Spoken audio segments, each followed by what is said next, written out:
Love versus arrange marriage वाली बहू के शौक। लीजिए सभी गर्मा गर्म चाय लीजिए। भाभी लीजिए। लाइए दीदी, इसकी वैसे क्या ही जरूरत थी। अरे क्यों नहीं थी। अब आप लोग इतनी दूर से आए हैं, वो भी इतने दिनों बाद मेरे शांतनु की सगाई में। वैसे भाभी, रितेश क्यों नहीं आया? वो बोल रहा था कि उसको कुछ काम है, तो बस आया ही नहीं। अच्छा, वैसे भाभी मुझे लगता है कि अब तो वो रितेश और सोहन की भी शादी की उम्र हो गई है। आपको उनकी शादी करने का कोई ख्याल है भी कि नहीं? क्या आप तो ऐसे बोल रही है दीदी कि जैसे अपने बेटों की शादी करना मेरे लिए आसान हो। माना कि सोहन के लिए लड़की का मिलना मुश्किल है, लेकिन रितेश में तो कोई खराबी नहीं है। हाँ बस देखो, जब भगवान की मर्जी होगी तब मैं भी अपने बेटों की शादी कर ही दूंगी। मर्जी होगी नहीं, तुझे भगवान जी को खुद ही राजी करना पड़ेगा। वो खुद आकर नहीं कहेंगे कि मेरी मर्जी हो गई है, अब मैं ही अपने बच्चों के लिए लड़कियां ढूंढूंगी। क्या कहा आपने माँ जी? मैं अपने बेटों की शादी ऐसे ही अपनी मर्जी से नहीं करूंगी। इन लोगों की शादी होगी, लेकिन बहुएं इनकी ही पसंद की आएगी।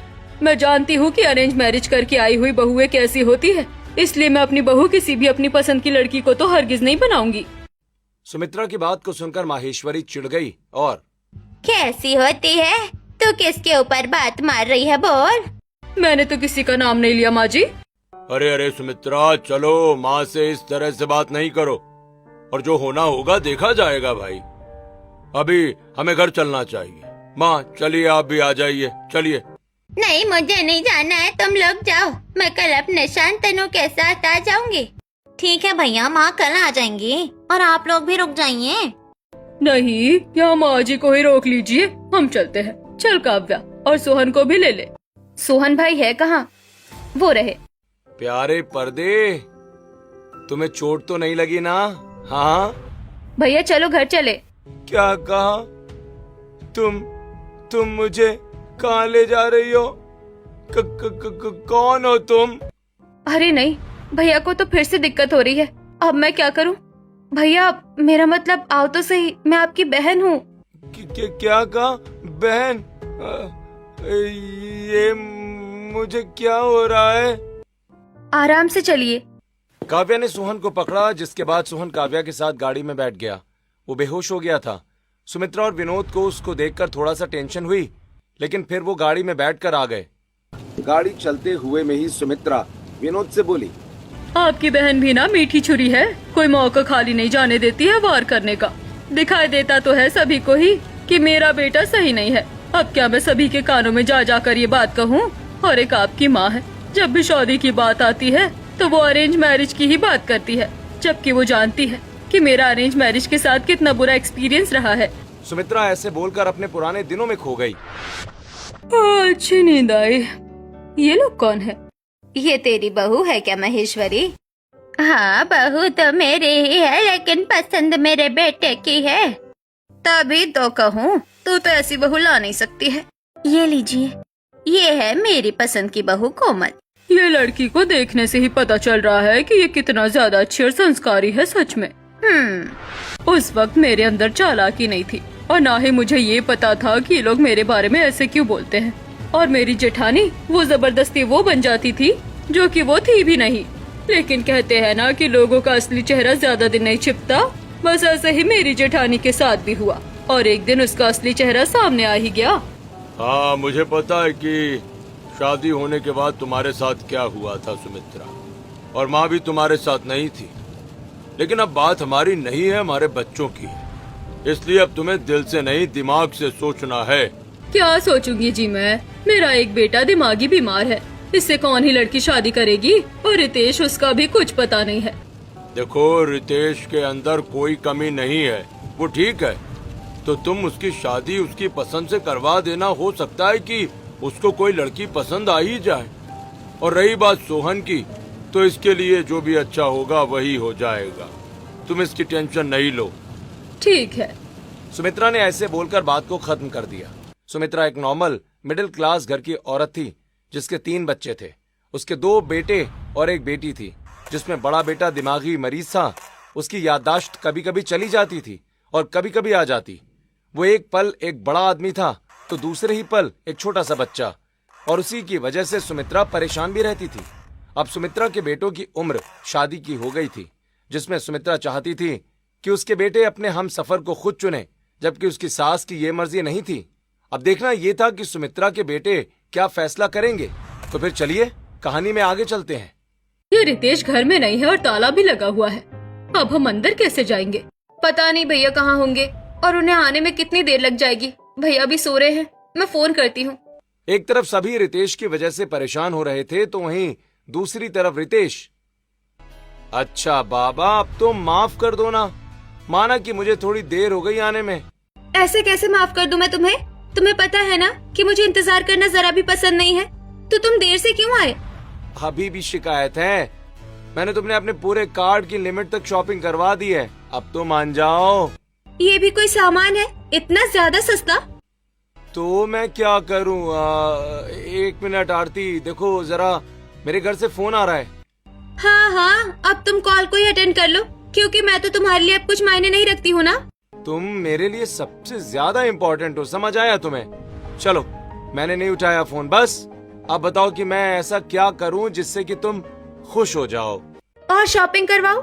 आरती रितेश की गर्लफ्रेंड थी, जो कि रितेश की छोटी छोटी गलतियों पर ऐसे ही उसकी जेब खाली करवा देती थी। ऐसी सिलसिला जारी था और आज भी आरती को शॉपिंग करवाने के बाद रितेश ने अपने घर का फोन उठाया और, पागल है तू? हाँ, हम लोग कब से फोन कर रहे हैं तुझे, क्यों नहीं उठा रहा था? वो कुछ नहीं बाबा, बस चाबी तेरे पास ही है ना, लेकर जल्दी से घर को आ, हम लोग घर के बाहर खड़े हुए हैं। अरे आप सब आ भी गए? चलिए आता हूँ मैं।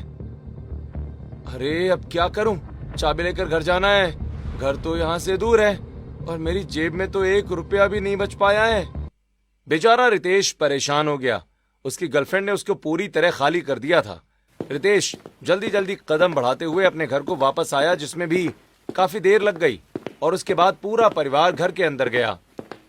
ऐसे ही अगली सुबह आई और सुबह के वक्त ही माहेश्वरी भावना के घर से आ गई थी। अभी पूरा परिवार साथ ही था और लड़कों की शादी की बात हो रही थी। देख विनोद और सुमित्रा, तो भी देख, ये लड़की है गांव की, मुझे भावना के यहाँ इसके रिश्ते का पता चला। हम अपने सोहन की शादी इससे कर सकते हैं। माँ जी, मेरी कोई मर्जी नहीं है अपने बेटों की शादी अपनी मर्जी से करने की, लेकिन सोहन को कहाँ ही कोई लड़की अच्छी लगेगी या उसको कोई पसंद करेगी, इसलिए उसकी शादी मैं आपकी मर्जी से करवा दूंगी। बाकी रितेश को जो भी अच्छी लगती होगी या आगे को लग जाए तो उसकी शादी उसकी ही मर्जी से होगी, ठीक है ना रितेश बेटा? अब तू बता। सभी ने रितेश से उसकी पसंद के बारे में पूछा, जिसको सुनने के बाद रितेश घबराया, लेकिन उसने सभी को गर्लफ्रेंड आरती के बारे में बताया। माँ बाबा, वो बहुत ही ज्यादा अच्छी है, सुंदर और अमीर भी है, मुझे आरती बहुत ज्यादा पसंद है। क्या सच? ये तो बड़ी ही अच्छी बात है कि मेरे बेटे को कोई लड़की अच्छी लगती है। बस तो ठीक है बेटा, अब तेरी शादी उसी से होगी। सुमित्रा दोनों ही बेटों के रिश्ते के लिए मान गई थी। पहले वो अपने परिवार के साथ आरती के घर उसे देखने को गई। घर बाहर से ही बहुत ज्यादा बड़ा था।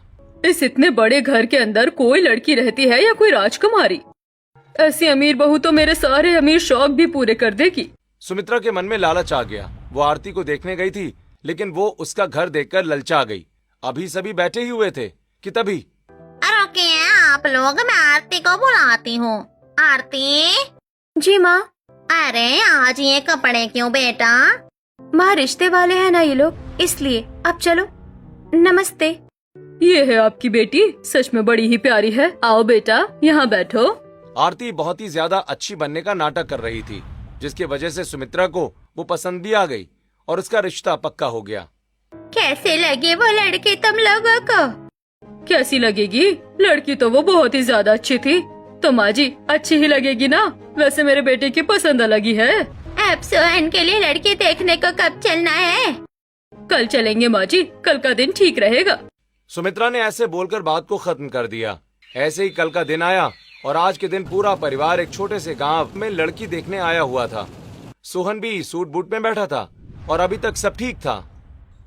मुझे तो यकीन नहीं हो रहा है कि तुम गरीब की बेटी के लिए भी रिश्ता आया है। मैं अभी बुलाती हूँ अपनी पूजा को। हाँ हाँ बुलाइए। अभी सब ऐसे ही ठीक ही चल रहा था कि तभी, ये मैं कहाँ हूँ और आप लोग कौन हैं? अरे नहीं, ये भैया को गलत वक्त पर क्या हो गया है। बेटा जी, ये आप क्या बोल रहे हैं? सभी सोहन की तरफ देखने लगे कि तभी काव्या बहाना बनाकर सोहन को बाहर ले गई।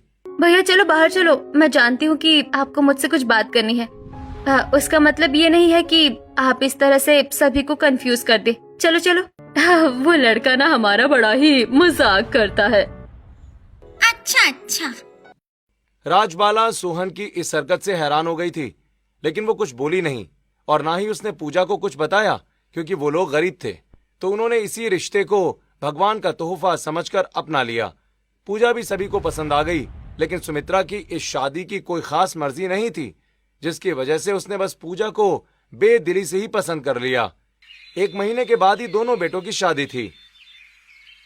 ऐसे ही 1 महीना भी गुजर गया और आज के दिन दोनों ही भाइयों की शादी हो गई थी। अभी तक तो सभी कुछ ठीक चल रहा था।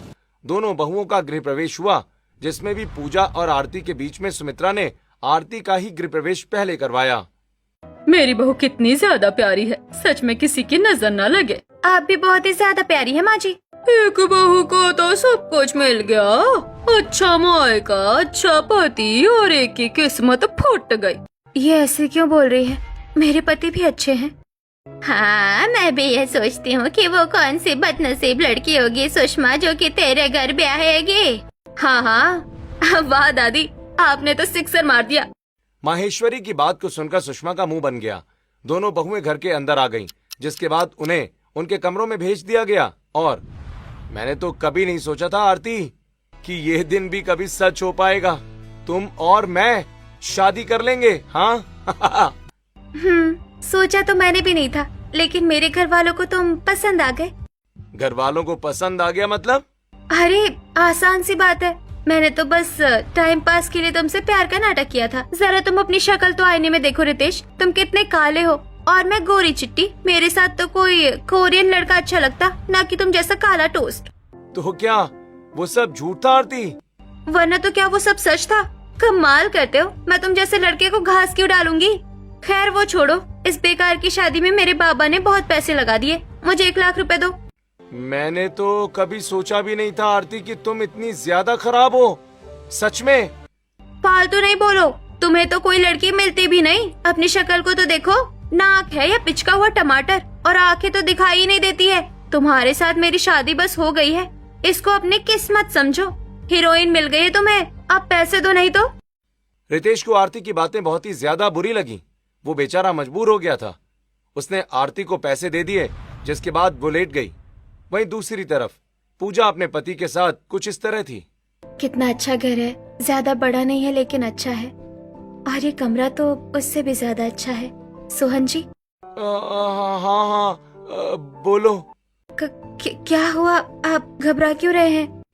नहीं, मेरे पास नहीं आना। सोहन ने ऐसे बोलकर खुद को पूरा चादर से ढक लिया। पूजा उसके पास नहीं गई। कुछ ही देर में सोहन की आंख लग गई, लेकिन ये सब क्या हो रहा है? ये सोहन जी मुझसे ऐसे डर क्यों रहे थे कि जैसे मैं उन्हें खा जाऊंगी? पूजा ऐसे ही सोचने लगी, लेकिन उसको कुछ भी समझ नहीं आया। ऐसे ही अगली सुबह आज दोनों ही बहुओं की पहली रसोई थी। वो दोनों ही तैयार होकर नीचे आ गईं। सोहन भी नीचे ही था। सोहन जी, कल रात आपको क्या हो गया था? आप कुछ अजीब। अरे नहीं भाभी, ऐसी बात करके भैया को भी परेशान कर देंगी। भाभी आप जाग गई? आज तो आपकी पहली रसोई है ना, चलो बताओ कि आज आपका क्या बनाने का इरादा है? काव्या की बात को सुनकर पूजा का अपनी बात से दिमाग हट गया और वो वहां से आ गई। अभी वो पूजा से ऐसे बातें कर रही थी कि ऊपर से आरती आई और नमस्ते माँ जी। खुश रहो बहू, खुश रहो। सच में मानना पड़ेगा, मेरे बेटे ने तो हीरा पसंद किया है। क्यों रितेश? हाँ। हमारे भी पाँव छूले बहू, हम भी इस घर के बड़े ही हैं। अरे दादी, आप ऐसे क्यों बोल रही हैं? आपके पाँव भी मैं छूंगी।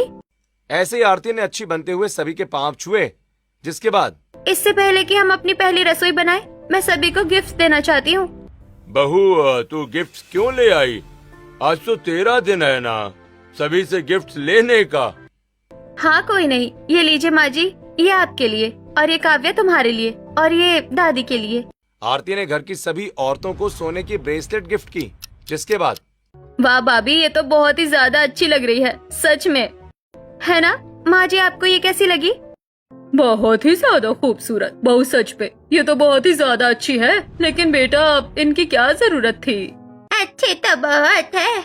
ये भी बस लव मैरिज वाली बहू ही कर सकती है, क्योंकि उस बेचारी पर लोड होता है ना सभी का दिल जीतने का। वरना अरेंज मैरिज करके आई हुई का तो पता नहीं ही चलता है कि वो किस बात का घमंड रखती है। सुमित्रा की बात को सुनकर बेचारी पूजा पानी पानी हो गई। ये आरती की चाल थी कि वो पूजा को नीचा दिखाने के लिए ये सब कुछ कर रही थी। पूजा को बुरा तो लगा, लेकिन उसने ध्यान नहीं दिया। ऐसे ही कुछ देर के बाद दोनों बहुएं एक साथ खाना बनाने को गईं, जहां मैं क्या बनाऊं? क्यों ना हम लोग कुछ मिलकर बना ले। मिलकर बनाने से चीज और अच्छी बनेगी। दिमाग तो सही है ना तुम्हारा? मैं और तुम्हारे साथ अपनी औकात देखी है। भाभी, आप पूजा भाभी से किस तरह से बात कर रही हैं? वो भी आपकी तरह ही इस घर की बहू है और बड़ी बहू है। आपको उनसे ऐसे बात करने का कोई हक नहीं है। तो क्या हो गया अगर ये छोटी भी है तो? और गलत क्या कहा मेरी छोटी बहू ने? काव्या, आरती पूजा के साथ नहीं बनाना चाहती है तो ठीक है, वो दोनों अलग अलग ही खाना बना लेंगी।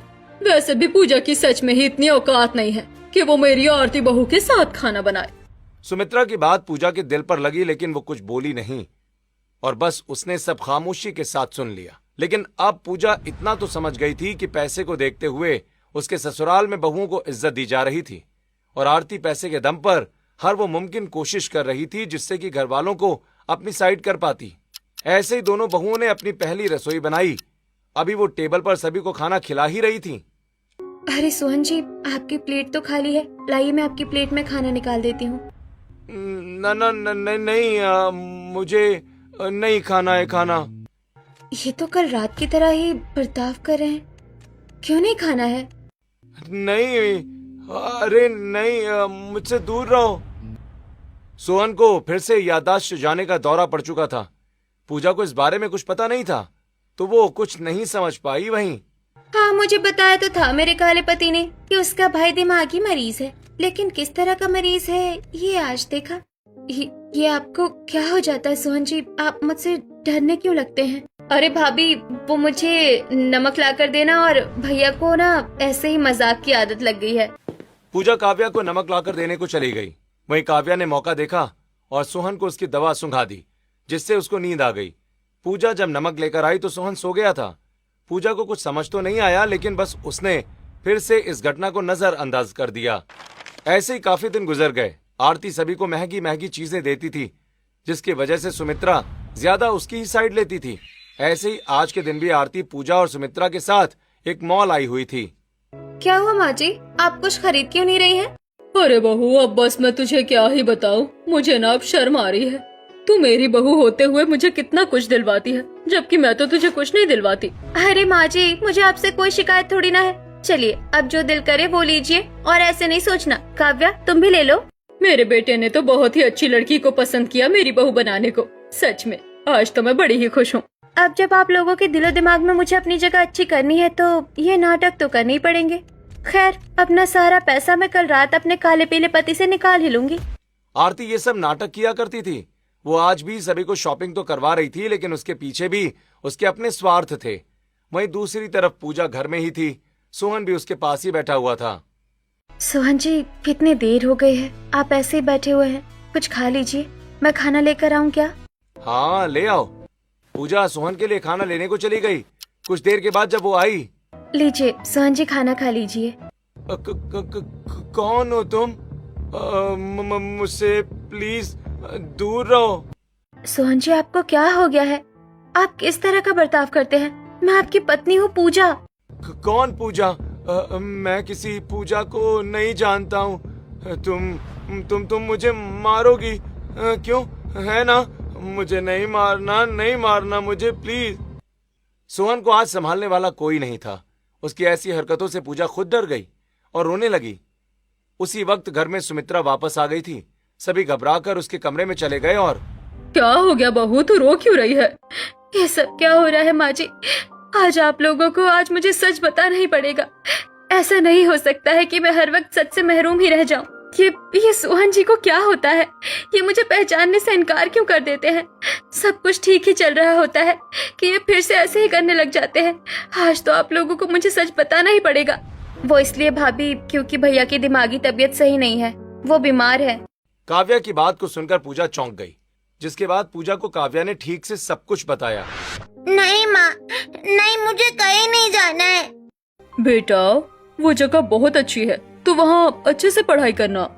बेटा शेर ऐसे रोते नहीं है, तुझे तो मैं बाहर से पढ़ा लिखा कर बड़ा आदमी बनवाऊंगा। चल तू मेरे साथ चल। विनोद ऐसे बोलकर सोहन को अपने साथ दूसरे शहर ले आया। विनोद एक अमीर आदमी था जो कि अपने शहर के बाहर काम किया करता था। सोहन की उम्र अभी 5 साल की ही थी और वो उसको बाहर पढ़ाने लिखाने के लिए ले आया था। सोहन अभी छोटा बच्चा था। विनोद उसको शहर लाया और उसे अपना घर दिखाया। अगले दिन विनोद काम पर चला गया और सोहन घर में ही था कि उसके पास कुछ बच्चे आए। तुम लोग कौन हो? हम यहाँ के डॉन हैं। तू नया आया है ना? चलो भाइयों, इसको उठा लो। नहीं, मैं तुम्हारे साथ कहीं नहीं जाऊंगा, तुम अच्छे नहीं हो। सोहन की बात को किसी ने नहीं सुना और कुछ बच्चे जिनके नाम थे राज, राम और राहुल उसको अपने साथ बाहर ले आए, जहां वो उसके साथ बुलिंग करने लगे। ये ले, मजा आया तुझे? मान जाओ बाबा, बाबा। बेचारे सोहन को वो लड़के ऐसे ही तंग करने लगे। सोहन अपने बाप से कुछ नहीं कहता था, लेकिन वो अकेले ही दिमाग पर ये सारा लोड ले रहा था। ऐसे ही उसके साथ हर रोज होता था। ऐसे ही सब कुछ चल रहा था कि आज के दिन सोहन को वो लड़के अपने साथ ले आए और उसको वो बहुत तेज तेज झुलाने लगे। सोहन रो रहा था। नहीं नहीं, मुझे डर लग रहा है। नहीं, कैसे रो रहा है? मजा आ रहा है। बचाओ, बचाओ। सोहन अभी ऐसे रो ही रहा था कि तभी उसका बैलेंस खराब हो गया। वो तेजी से गिर पड़ा और उसका सिर फट गया। उसी वक्त विनोद घर को आया था। वो सोहन को अस्पताल लेकर दौड़ा और तभी से सोहन का दिमागी संतुलन खराब हो गया था। ये सब हुआ था भाई के साथ बचपन में, जिसकी वजह से ये बस आपसे नहीं बल्कि हम सभी से डरते हैं। क्या मेरे पति ने अकेले इतना कुछ झेला और मैं कुछ जानती तक नहीं हूँ? आप लोगों ने मुझे ये बताया क्यों नहीं? मैं सोहन जी का इलाज करवाती। अच्छा, तू तो अमेरिका के डॉक्टर से ताल्लुकात रखती है जो तू इलाज करवा देती। आई बड़ी। हाँ माँ जी, मेरी एक सहेली है, पता है वो बहुत बड़ी दिमाग की डॉक्टर है। आप कहे तो मैं सोहन जी का केस उनके आगे रखूं। अब क्या होगा जब बचपन से ही कोई आराम नहीं हुआ है, बेकार है। नहीं, अपने सुहाग को ठीक करने के लिए मैं किसी भी कोशिश को खाली नहीं जाने दूंगी। पूजा ठान चुकी थी कि अब वो सोहन का इलाज करवाएगी। उसने उसी दिन अपनी सहेली प्रीति से उसके बारे में बात की, जिसके बाद देख पूजा, मैंने जो दवाई बोली है ना, तुझे वही असली दवाइयाँ लेनी है, ठीक है ना? वो तुझे किसी भी गवर्नमेंट स्टोर पर नहीं मिलेगी, इसलिए तुझे अपने पैसों से ही इंतजाम करके वो खरीदनी पड़ेगी। कोई नहीं, मैं खुद को भी बेच दूंगी, बस सोहन जी ठीक हो जाए। और एक बात, तुझे अपने पति के दिमाग पर जोर जरा भी नहीं डालना है। जो वो मांगे वो चीज तू देना। जितना कम लोड पड़ेगा उतना ही कम समय लगेगा ठीक होने में। प्रीति ने पूजा को सब समझा दिया, जिसके बाद पूजा ने सोहन का इलाज शुरू किया। उसने अपने कंगन बेच दिए बस इसलिए कि वो सोहन की हर बार असली दवाई ला सके। पूजा ने दवाई खरीदी और सोहन को खिला दी, जिसके बाद कौन हो तुम मुझे देखी देखी लग रही हो। मैं पता नहीं मैं कौन हूँ, शायद मैं तुम्हारी दोस्त हूँ। क्यों, सही कहा ना मैंने? दोस्त? वो क्या होता है? दोस्त वो है जो कि तुम्हारा हर मुसीबत में साथ दे और कभी भी तुम्हारा हाथ ना छोड़े और तुम्हें जो कुछ तुम कहो वो चीज भी ला कर दे। अब बताओ, तुम्हें कुछ चाहिए? हाँ चाहिए ना, मुझे बहुत सारे खिलौने चाहिए। खिलौने? तो चलो हम खिलौने लेने को चलते हैं। पूजा सोहन को लेकर जाने लगी। अभी वो जा ही रही थी कि उसको माहेश्वरी ने रोक लिया। अरे सोहन, मेरे बच्चे कहाँ जा रहा है? ये कौन है दोस्त? ये दादी है। दादी?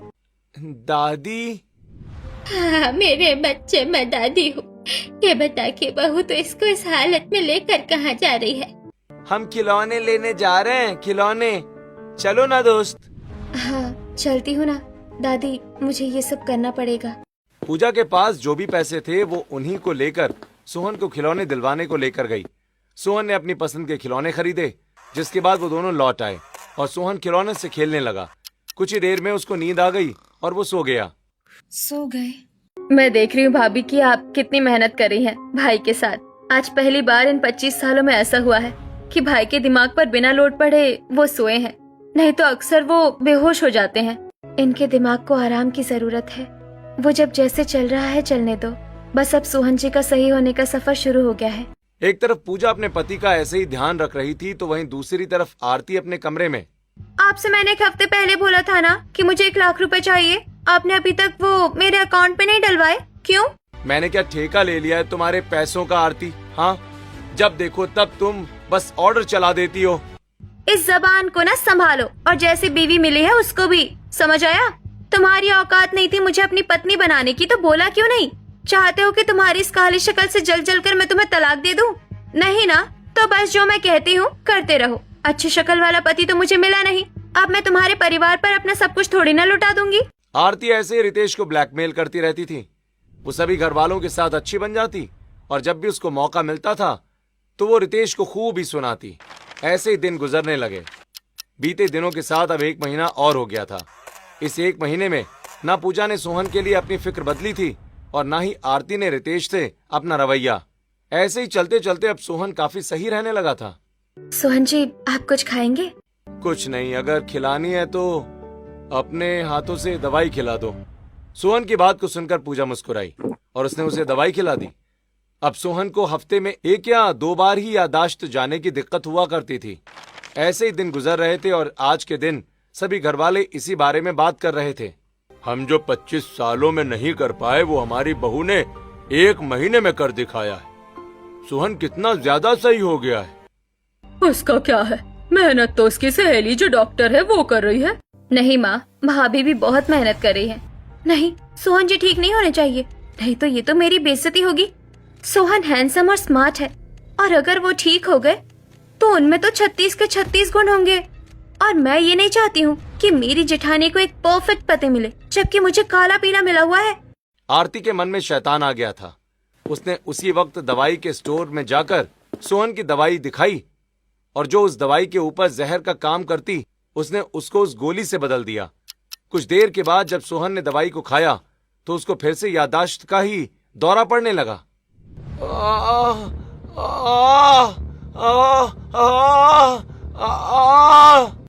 सोहन जी, अरे नहीं, आपको क्या हो गया? मैं आती हूँ। हाँ। पूजा जल्दी से भागी और उसने सोहन को संभाला, लेकिन वो अब संभाले भी नहीं संभल रहा था। सोहन खूब चिल्लाया जिसके बाद वो बेहोश हो गया। दवाई तो अच्छा काम कर रही थी, फिर ये कैसे हुआ? कोई नहीं भाभी, हो भी तो सकता है कि ये बस एक छोटा सा झटका हो। आप टेंशन नहीं लो। काव्या ने ऐसे बोलकर बात को खत्म किया। ऐसे ही अब जब भी सोहन दवाई खाता तो उसको आराम की जगह उसको दौरा पड़ जाता। जब ऐसा लगातार 2-4 दिन तक हुआ तो पूजा ने प्रीति से बात की और ऐसा तो नहीं होना चाहिए था। तो मुझे दवाइयाँ दिखाना कि आखिर तू उसको दे क्या रही है। ये है। पागल, ये दवा तो जहर है। ये तो मरीज को 2 गुना की स्पीड पर वापस लाएगी। ये नहीं देनी है, दवाई तो दूसरी देनी है, मैं बताती हूँ। प्रीति ने दूसरी दवा पूजा को लिख कर दी, जिसके बाद पूजा ने घर में सभी को बताया। पूजा को दवाई बदलने का शक तो आरती के ऊपर ही हुआ, लेकिन कोई सबूत न होने की वजह से वो चुप रही। ऐसे ही अब पूजा ने सोहन को सही दवाई देना शुरू किया। उसकी सही दवा चलने से अब सोहन फिर से ठीक होता ही जा रहा था कि आज के दिन आरती ने जलकर फिर से एक दांव खेला। सोहन भाई, आप यहाँ हैं। वहाँ बाहर पूजा भाभी मुसीबत में है, उन्हें पुलिस ने पकड़ लिया है। आप मेरे साथ चलिए। क्या हुआ पूजा को? सोहन पूजा की फिक्र में आरती के साथ चला गया। आरती ने गाड़ी में उसको बिठाकर उसके हाथों को बांध दिया और उसने तेजी से गाड़ी चलाना शुरू किया। तेज गाड़ी चलने से सोहन का दिमाग डर गया। उसको फिर से पैनिक अटैक आने लगे।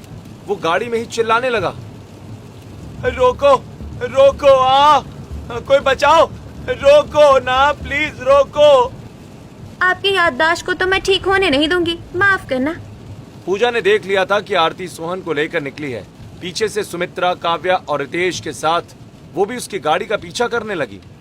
आरती ने चलाते चलाते एक पेड़ के आगे गाड़ी को झटके से रोका। हो गया बेहोश और मेरा काम भी। आरती, तुमने क्या किया? पूजा की आवाज सुनकर आरती घबरा गई। वो जैसे ही गाड़ी से उतरी तो वहां सभी थे। अभी वो कुछ बोल पाती कि सुमित्रा ने उसे एक थप्पड़ लगा दिया। मैंने कभी सपने में भी नहीं सोचा था कि तू मेरे बेटे के साथ ऐसा करेगी। सोहन जी आंखें खोलो, आंखें खोलो। सभी ने आरती को एक एक थप्पड़ मारा। आरती के पास बोलने को कुछ नहीं था। वो खामोश खड़ी रही कि सोहन ही बोल पड़ा। शुक्रिया आरती, मुझे मेरे बचपन के डर से निकालने के लिए। तुम करना तो कुछ और चाह रही थी, लेकिन हो कुछ और ही गया। मैंने नाटक किया था घबराने का, समझ में आया तुम्हें? आरती की चाल उल्टी पड़ गई थी। सभी को उसका असली चेहरा भी दिखाई पड़ गया था। आरती ने सभी के आगे हाथ जोड़कर माफी मांगी, जिसके बाद सोहन ने ही उसको एक और मौका देने को बोला। सभी ने सोहन की वजह से उसे माफ कर दिया और अब आरती भी बदल गई थी।